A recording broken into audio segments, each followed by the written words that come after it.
Hello traders investor, welcome back to money maker channels. Myself Sachin Dev ने आज के weekly analysis videos में मैं आपका सबका स्वागत करता हूं। यहाँ पर जो भी सिक्योरिटी डिस्कस करता हूँ सिर्फ और सिर्फ एजुकेशनल पर्पस के लिए, ना कोई बाइंग का रिकमेंडेशन है ना कोई सेलिंग का रिकमेंडेशन है। आपको बाय एंड सेल करना है तो आप अपने फाइनेंशियल एडवाइजर के साथ डिस्कस करने का इसके ऊपर डिसीजन ले सकते हो, या आपका खुद का एनालिसिस होना चाहिए। तो चलो चलते स्क्रीन पे। तो ये निफ्टी का डेली टाइम फ्रेम का चार्ट्स है। तो देखो निफ्टी ने यहाँ पर ये मेजर सपोर्ट्स था निफ्टी पे 24,560 या 24,600। तो देखो यहाँ पे एक बार अटेम्प्ट हुआ था 30 सितंबर 2025 से लेके 1 फेब 2026 को उसने ये मेजर सपोर्ट्स का काम किया था। उसके बाद देखो यहाँ पे उसने ब्रेक डाउन किया है, मतलब 6 मार्च 2026 को जाके उसने ब्रेक डाउन किया है। तो ये मेजर सपोर्ट्स का काम कर रहा था अपना अपने पास। देखो यहाँ पे इसको मार्क करके दिखा देता हूँ आपको। ये पुराने पुराने रेजिस्टेंस सपोर्ट्स हैं। तो उसके बाद देखो अभी आते हैं ये जो रिसेंट जो सिनारियो चल रहा है उसके ऊपर भी डिस्कस कर लेते हैं। तो देखो निफ्टी ने यहाँ पे ब्रेकडाउन होने के बाद ये लेवल्स दिखाई अपने को 22,174 के आसपास। अभी देखो निफ्टी को मैं वापस ना इतना ही चार्ट डिस्कस कर लेता हूँ आपके साथ है। तो देखो निफ्टी ने ना यहाँ पे एक बार अटेम्प्ट किया है, ये लेवल्स के आसपास है। ओके, 21 अप्रैल 2026 को। उसके बाद यहाँ पे अटेम्प्ट हुआ है 7 मई 2026। तो उसके बाद देखो यहाँ पे एक बार अटेम्प्ट किया है एंड 7 जुलाई 2026 को इसने अटेम्प्ट किया है। यानी लगभग लगभग निफ्टी ने 24,560 से लेकर 24,600 के बीच में इसने 3 to 4 टाइम्स उसने अटेम्प्ट किया है। अभी देखो कोई भी इंडेक्स या कोई भी स्टॉक्स ना मल्टीपल टाइम्स रेजिस्टेंस को फेस करता है तो ब्रेक होने के चांसेस ज्यादा होते हैं। देखो यहाँ पे एक मार्किंग करके दिखा, तो ये फर्स्ट अटेम्प्ट है निफ्टी का। उसके बाद ये सेकंड अटेम्प्ट है, सॉरी, यहाँ पे। उसके बाद देखो यहाँ पे निफ्टी ने अटेम्प्ट किए ये लेवल्स के आसपास। यानी थर्ड अटेम्प्ट पे उसने रिजेक्शन फेस किए है। मतलब जब भी को 24,600 के आसपास निफ्टी आती है तो वहां पे एक ना करेक्शन देखने मिलता था। देखो यहाँ पे करेक्शन अच्छा खासा देखने मिला, यहाँ पर भी अच्छा खासा करेक्शन देखने मिला, यहाँ पर भी अच्छा खासा करेक्शन देखने मिला है। अभी देखो निफ्टी क्या करेगी इनकेस ये लेवल्स के आसपास आने के बाद, 24,600 के आसपास आने के बाद एक बार तो पॉज ले सकती है। मतलब इसका फोर्थ अटेम्प्ट हो जाएगा। यानी क्या होगा कि जितनी टाइम्स या मल्टीपल टाइम्स वो स्टॉक्स रेजिस्टेंस के पास ना टाइम स्पेंड करता है या उसको अटेम्प्ट करता है, वो रेजिस्टेंस वीक होने के चांसेस होते हैं, ऐसा टेक्निकल एनालिसिस बोलता है। तो देखो निफ्टी यहाँ पे आने के बाद आइदर ये ब्रेकआउट कर सकता है या यहाँ पे एक बार थोड़ा सा कंसोलिडेशन कर सकता है। अभी देखो स्टॉक्स में जितना बड़ा स्टॉक्स में या इंडेक्स में जितना कंसोलिडेशन बड़ा रहेगा उतना अपमूव आने के चांसेस ज्यादा होते हैं। अभी यहाँ पे ब्रेकआउट होता है ये लेवल्स तो ही अपने को ये लेवल्स वगैरह देखने मिल सकते हैं, 25,175 या ऊपर के लेवल्स भी देखने मिल सकते हैं। तो अभी इसको मैं डिलीट कर देता हूँ, जो मार्किंग करके रखे हैं इसको डिलीट कर देता हूँ। बराबर है। तो निफ्टी 3 to 4 टाइम्स ने 24,600 के आसपास आने के बाद करेक्शन कर रही है या कर सकती है। वो अभी यहाँ पे करेक्शन करती है, एक छोटा मोटा करेक्शन देखने मिल सकता है निफ्टी में। अभी देखो, अब इसको ना ट्रेंड लाइन ड्रॉ कर लेता हूँ, यहाँ पे ये हाई मार्क कर लेता हूँ और ये हाई मार्क कर लेता हूँ। तो देखो निफ्टी ने ट्रेंड लाइन का ब्रेकआउट तो कंफर्म किया है मेरे हिसाब से। देखो यहाँ पे अभी ये लेवल्स पे ब्रेकआउट कंफर्म होने के बाद निफ्टी को मेजर रेजिस्टेंस रहेगा 24,580, 24,600 राउंड फिगर्स में देखे जाएंगे। अभी ये ट्रेंड लाइन ब्रेकआउट कंफर्म हुआ है। अभी ये जो दो लोज है, ये प्रीवियस तो है 2 अप्रैल 2026। अभी ये लो को मार्क करने के बाद ये तीनों लोज मार्क हो जाएंगे। देखो, देखो यहाँ से लेके यहाँ तक मार्क करके दिखा देता हूँ आपको। तो देखो ये ना असेंडिंग ट्रायंगल जैसा पैटर्न बना रहा है, सिमेट्रिकल चार्ट पैटर्न जैसा पैटर्न बना रहा है। अभी इसने ब्रेकआउट कंफर्म किया ये लेवल्स के आसपास, बराबर है।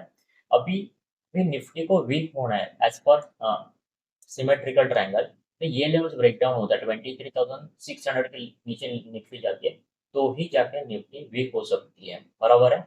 अभी देखो, अभी फर्स्ट टारगेट कैसा कैलकुलेट करेंगे, प्राइस रेंज जो है अपने पास वो हिसाब से अपना स्टॉक्स का निफ्टी का टारगेट निकालते हैं। देखो बराबर है, उसको ब्रेकआउट के बाद ऐड करते हैं तो निफ्टी लगभग लगभग 24,800 के आसपास जाने के चांसेस है, या 24,900 के आसपास। ये दोनों लेवल्स निकल के आ रहे हैं। अभी ये फर्स्ट फर्स्ट रजिस्टर देखने में मिल सकता है 25,000 के आसपास है, राउंड फिगर देखने तो 25,000 का अहमियत ये है कि जो 25,000 देखने जाओगे तो वहाँ पे ना साइकोलॉजिकल रेजिस्टेंस भी आ सकता है निफ्टी पे। तो पहला रेजिस्टेंस कौन सा है? तो 24,580 से लेकर 24,600। नेक्स्ट रेजिस्टेंस है 24,875 से लेकर 24,900। और थर्ड रेजिस्टेंस हो सकता है अपना 25,000 के आसपास। देखो यहाँ पर उन 50-100 पॉइंट्स का एक बफर पॉइंट्स लेके चल सकते हो। अभी ये ब्रेकआउट कंफर्म होने के बाद निफ्टी को नेक्स्ट रेजिस्टेंस कौन सा आएगा? As per symmetrical triangle. इसको यहाँ से लेके जितना करेक्शन किया ना उतना कैलकुलेट कर लेते हैं और ब्रेकआउट के बाद ऐड कर लेते हैं। तो देखो इसको निफ्टी को ना 28,400 के लेवल्स पे देखने मिल सकते हैं, इनके ये लेवल्स वगैरह सस्टेन होते हैं तो ये एज पर टेक्निकल चार्ट्स हैं। अभी आते हैं बैंक निफ्टी के ऊपर। हाँ, अभी बैंक निफ्टी देखो लास्ट कुछ दिनों से ना मैंने जो लेवल्स मार्क करके रखे उससे में बैंक निफ्टी मूव करती है। बराबर है। तो देखो बैंक निफ्टी को मेजर रेजिस्टेंस है 57,700। फिर एक रेजिस्टेंस है 58,650। ये लेवल्स हो सकते हैं। बराबर है। क्लियर। अभी बैंक निफ्टी थोड़ा सा साइडवेज हो सकती है या बैंक निफ्टी को थोड़ा चलने के लिए थोड़ा टाइम लग सकता है। अभी निफ्टी में क्या हुआ कि आईटी ने सपोर्ट्स किया है और बैंक निफ्टी में क्रूड ऑयल का जो इम्पैक्ट आ रहा है इसके वजह से थोड़ा सा अप एंड डाउन हो सकती है बैंक निफ्टी में। अभी आते हैं आईटी इंडेक्स के ऊपर। लास्ट वीक में आईटी इंडेक्स थोड़ा सा स्ट्रॉन्ग था, इसलिए अपना आईटी इंडेक्स के ऊपर कम देख लेते हैं, इसको चार्ट्स कर लेते हैं। अभी इसको पहला मंथली टाइम फ्रेम पे देखते हैं। इसको ये चार्ट्स वगैरह डिलीट करके रखता हूँ। फिर ना मैं जब स्टडी करता हूँ तो उसमें मल्टीपल रेजिस्टेंस वगैरह ड्रॉ कर देता हूँ। तो देखो आईटी इंडेक्स का जो मंथली चार्ट है इसमें आरएसआई के देख लेता हूँ।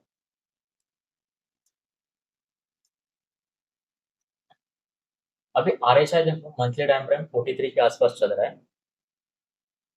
43 के आसपास चल रहा है यानी ये क्या है कि ओवरसोल्ड के नजदीक है या ओवरसोल्ड बोल सकते हैं।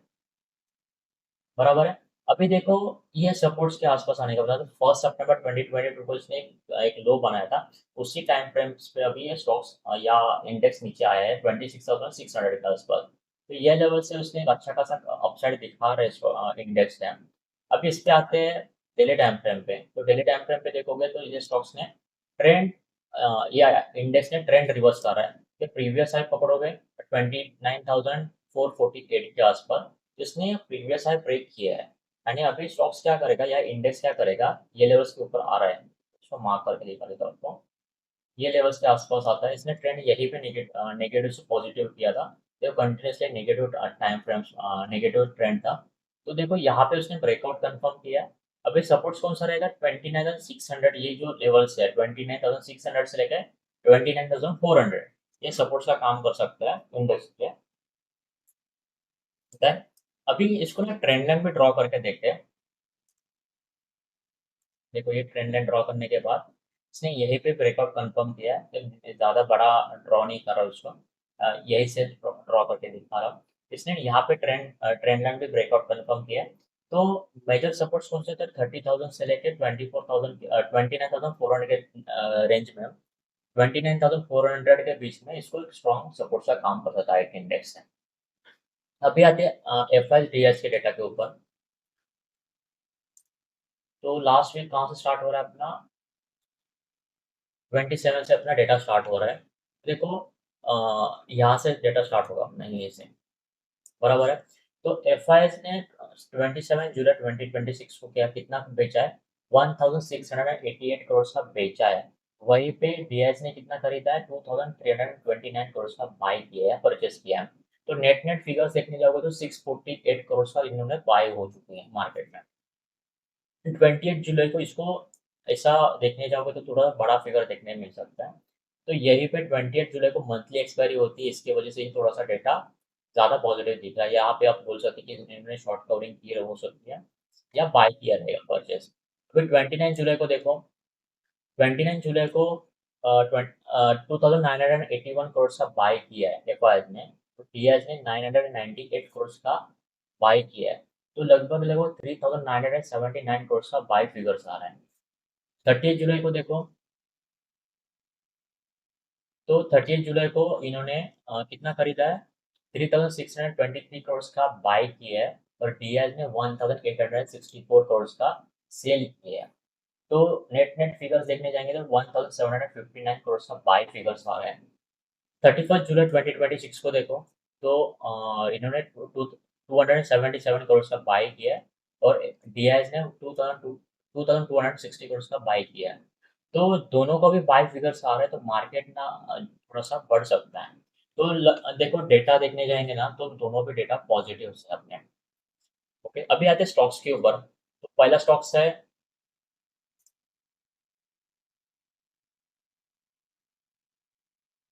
पहला स्टॉक्स का नाम है फर्मेंटा करके स्टॉक्स का नाम है, FE, हाँ, फर्मेंटा बायोटेक।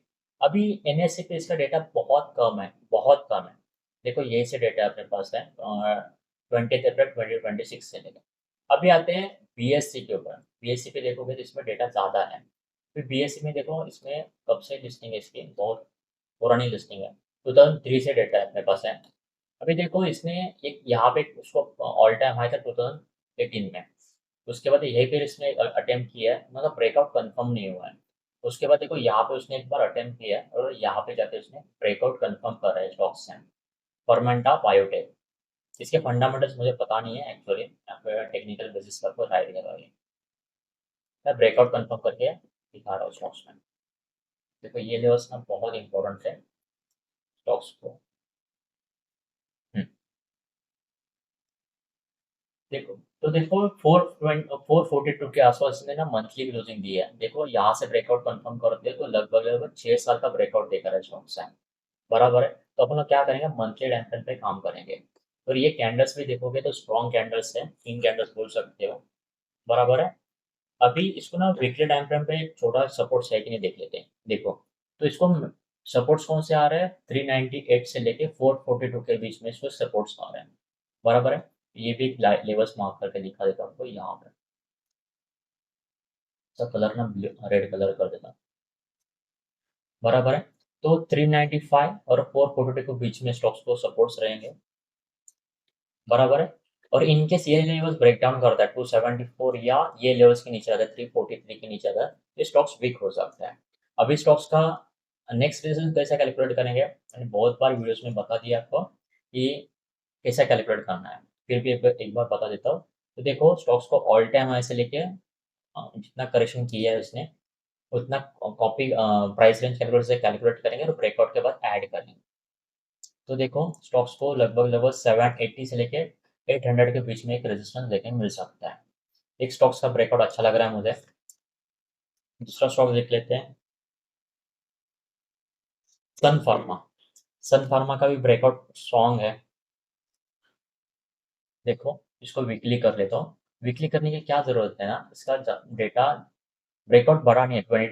सितंबर 2024 के बाद इसने ब्रेकआउट कंफर्म किया है। ओके, और ब्रेकआउट होने के पहले देखो इसने ना 2 to 3 वीक्स ना एक ही रेंज में टाइम स्पेंड किया है। अभी लास्ट वीक में यानी फ्राइडे को इसने ब्रेकआउट कंफर्म किया है, इसकी वजह से स्टॉक्स मेरे रडार पर आया है। ओके, अभी इसका ये लेवल ब्रेकडाउन होता है 1874 वगैरह ब्रेकडाउन होता है तो स्टॉक्स वीक हो सकता है और इसको प्राइस रेंज कैलकुलेट करके ब्रेकआउट के बाद ऐड कर लेते हैं,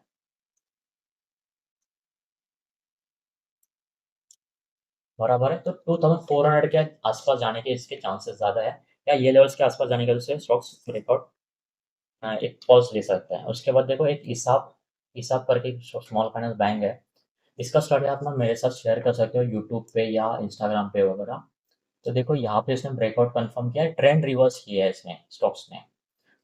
अब तक मैंने जो स्टॉक्स डिस्कस किए वो सब स्टॉक्स ना ऑल टाइम हाई के आसपास थे या उसने ऑल टाइम हाई ब्रेक किया है। अभी देखो स्टॉक्स ना ट्रेंड रिवर्स कर रहे हैं, यानी स्टॉक्स ना नेगेटिव था और अभी देखो ये प्रीवियस हाई बनाया और अभी यहाँ पे इसने ब्रेकआउट कंफर्म किया है। तो ये चार्ट्स मेरे साथ डिस्कस कर सकते हो। ये वीडियो आपको अच्छे लग रहे तो आप अपने दोस्तों के साथ शेयर कर सकते हो। चैनल को लाइक कीजिए, कमेंट कीजिए, सब्सक्राइब कीजिए। मिलते हैं कोई अगले वीडियोस में, तब तक के लिए बाय बाय। Thank you.